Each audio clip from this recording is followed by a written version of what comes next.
obviously we talked a little bit about like, a little bit about the creative process in Roxy Music.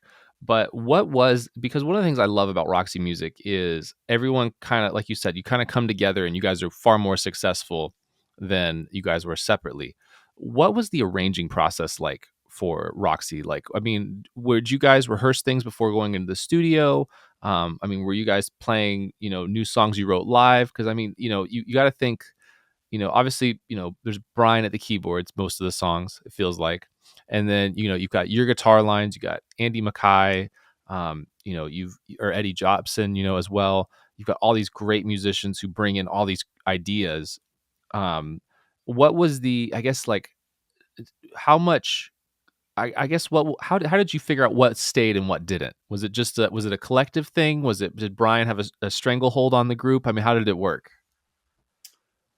Okay, so what I say now, which might seem a bit strange, is nobody in Roxy could write a song properly. So, and I think that's the reason why Roxy was pretty successful, was that we had to approach it in a totally different way. So Brian, the early songs were developed over a period of a couple of years, before the first album was recorded. So when I came to the band, the top lines were already there and the lyrics were there. After 1.5 albums, a method started evolving, which continued right to the end, which is basically Brian would say, I've got these chords. He'd have like 4 chords and say, and then we'd go into rehearsal room and he'd play the 4 chords again and again. And then we would just put our bits around it and try and create, and we'd go and record the whole thing with those 4 chords, but with a producer and say, right, okay, so I guess that bit will be where the vocal sort of verse would be. Oh, there's no chorus, so it doesn't matter. We'll just. And so Brian would then take the finished thing, maybe with solos and everything, away home and try and write a top line to what that slab of music was. So it was totally, talk about jeopardy. It could be absolute shit or it could be absolutely brilliant. And you wouldn't know till he'd said, right, okay, well, I think I'm ready to try it. And so to sit in the control room, so, all right, out you go. And so he'd go in, and on quite a few occasions, he'd sing, and you'd go, that's fucking brilliant. That's a hit. I had no idea. Love is the drug. What? What? How did that happen? Hooray! We're saved. You know. And so it was a hit or miss, literally, method of working. And that was the whole of the 6.5 albums. And no idea what the end result was going to be. But on a lot of them, you knew that in 4 weeks' time, we'd have to go out on tour and play these numbers. And sometimes we actually went out on tour and had to come back every night to the studio, finish the thing, supposedly playing the new numbers as well, a few of them. So it was very dangerous and there's a lot of jeopardy, but that tension and everything obviously created something special and unique because it wasn't being written in the normal way where, you watch Let It Be and you watch McCartney in the studio and he's saying, I've got this new tune, and it goes, the long and winding. And you think, fucking hell, it's absolutely incredible. That's a proper songwriter. Never. That was never the case in Roxy. Never. And so it is a miracle, quite frankly, that we became successful and that we achieved that. And I think it was just the pressure and the youth and all that kind of stuff and becoming successful straight out of the box in the UK and stuff like that just spurred it all on. So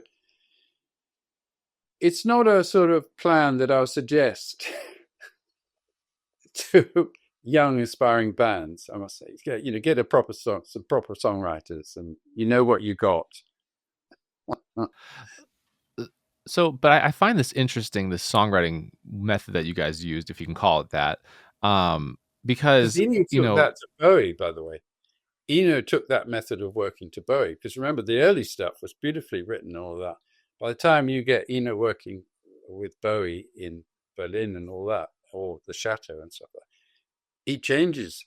He likes, that method of working, that dangerous method of working. which is also fascinating. So I guess what I find fascinating about that is, you guys have reissued the Roxy albums, and going through them, there's not a lot of, I guess, abandoned tracks. Like I feel like in that method, you'd be such a hit and miss kind of thing where it was like, okay, well that one didn't work, guys. Let's try again tomorrow. But there's really not a whole lot of There's nothing. leftover tracks. Yeah, yeah. There's nothing in the vaults. There's nothing in the Roxy vaults. I mean, there might be, but it doesn't There seem might like there be a would be. couple for Avalon, actually. In fact, I do have one with a vocal on it from Avalon that no one's ever heard. But apart from that, no, there were no spares because we had to get out the studio and on the road, and there's no time for like faffing around. It was like 3 weeks, 4 maximum in the studio. That's so crazy. It's just like that's such a mind. But even like okay, because even a song like to me, because I can see it for like Virginia Plain or Do the Strand or Love Is the Drug, the early stuff. I can see the just because they are kind of like I heard someone kind of describe it as like circle songwriting, where you have like two parts, an A and a B section, and they kind of go round and round, right? Like I've heard that described for Roxy music, and it makes sense because they don't really follow a conventional verse chorus bridge chorus out kind of thing, right? But at the same time, I mean, I really do say this. I do think More Than This is one of the best pop songs ever written. So did that evolve like in later, or was it that even at that like the Avalon phase where you guys still just well, this worked and Brian came up with a great really, really even later?